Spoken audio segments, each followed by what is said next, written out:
Gadangko toki cuma seriti murmata ko rorotu nati cime nadakabiya ko buloke gagar mami keroko nadakabi sabako nadakabi dimokira sidajene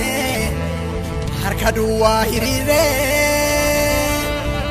mirki keenya sarbame deebirra saasate hilola wanta qabnu amma diina gabbarru ga'ee diina gabbarru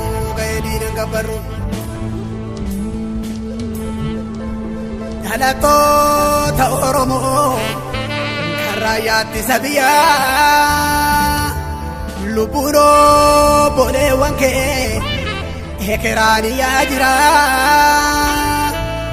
qawwee keetti naannesi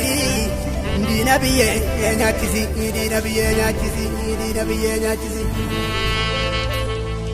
anis raayyaatti sabiyaa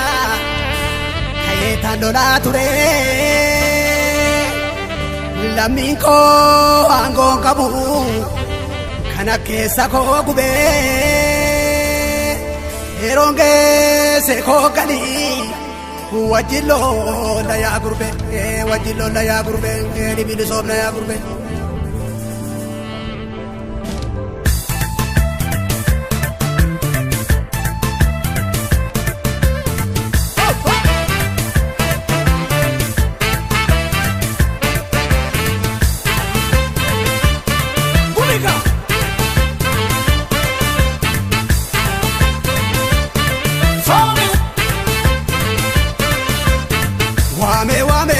Wame kero tunawa, wame gota tunawa, maafan sirra hodare,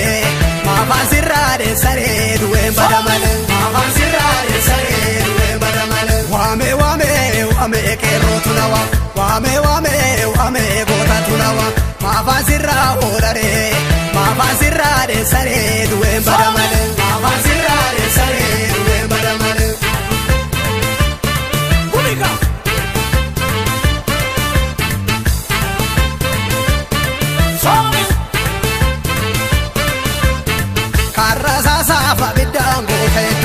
Karasa bidango kayedura yawo dina chapsina unde dina bukibna gamkaram farmande unde dina bukibna gamkaram farmande jare koya padako sisore siya padavan sibi kailola ya oromoko moko je chanuti jimta jare koya padako amborana kai jare koya padako wanda gatigori jare koya padako ilu ababora jare koya padako jemarana anai Gafa Kenya, Borana Nangali, Arsi Bale Gori, Harar Gedu Bisi, Shawa Katamuri, Anduro Romia, Infine Nangali, Sore Sia, Padava Zibi, Kailo Laya Oromoko, Moko Ajechanu Tichinta, Kailo Laya Oromoko, Moko Ajechanu Tichinta.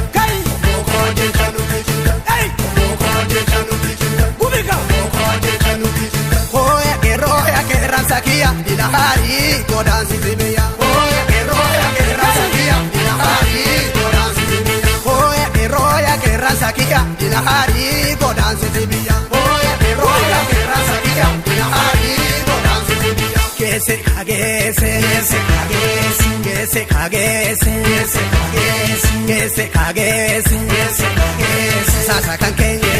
sasa kanke bitiluka sigurbayo sasa kanke itiduka sigurbayo ibida kanke itikapsi sigurbayo ibida ibidda kan kee itti qabsiisi gurban. Ibidda kan kee itti qabsiisi gurban.